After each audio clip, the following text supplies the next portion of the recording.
I think at the forefront is in any sort of implementation of a philosophy or way of doing or practice, the strength of your staff is only as strong as your leadership. So if you will you back them? So I would ask it's not just about the advice given to educators, it's really about the advice that I'd give to leaders, because all educators are leaders. So it's not just me sitting here going, we're going to do this program. It's about a connective unit going, this is us, this is our philosophy, this is how we operate our service, and feeling strong in that. So you are only as strong as your leadership. And the question is, will you back them up when it gets tough? Because it will get tough. And it's not tough in the sense that it's bad and negative. You could take it as negative. It's just challenge.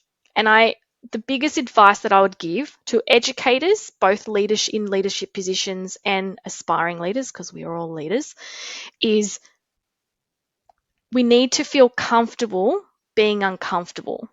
And it's not about the fact that people feel uncomfortable in this space because maybe they don't, their own upbringing is different, maybe their own minds have been made up a particular way, maybe they are scared of what it might mean for them as a family group and they're not ready to face that, whether it be, there's lots of variables that someone may react poorly to something, but we are only as strong as our leadership. So will you back them up when it gets tough?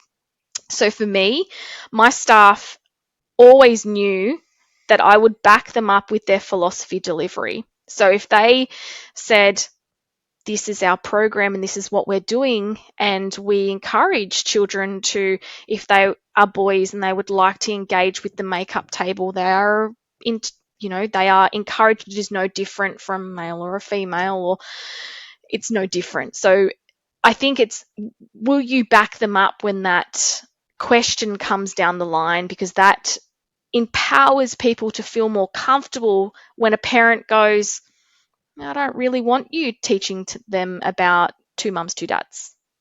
Or I don't want you teaching them about, why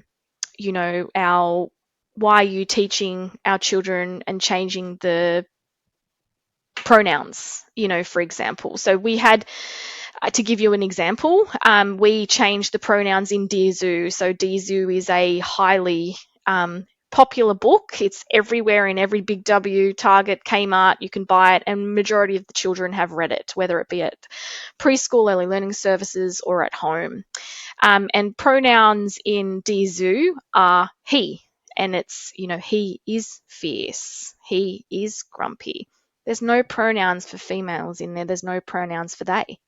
So it's not representing our community. So part of our, when we read that, we change the pronouns and just mix it up, and to make sure that all are included in that book. If they feel grumpy, it might be they one day and him one day and she the next day.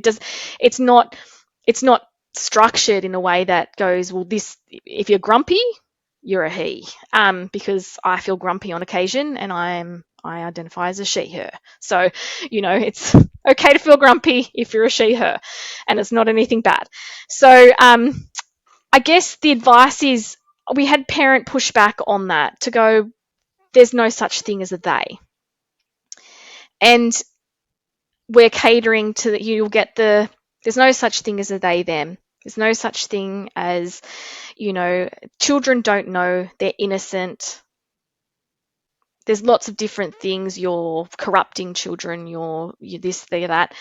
And you're catering to the 1%, which is, this particular parent communicated that I'm catering to the 1%. And my response to that, after it escalated to me and the educators were like, this is why we do it. We do this to include all, and professionally delivered the why, because it's important parents know the why.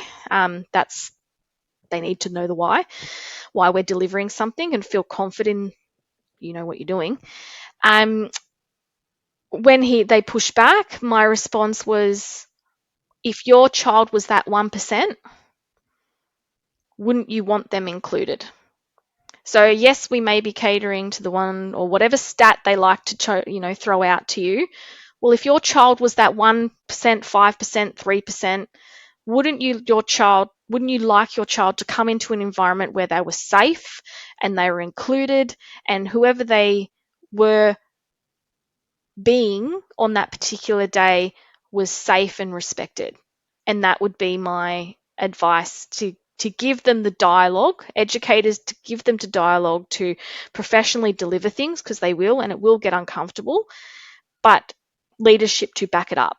The extra advice I think that I didn't touch on is the communications that we're doing. So we do a lot of documentation from an early learning standpoint.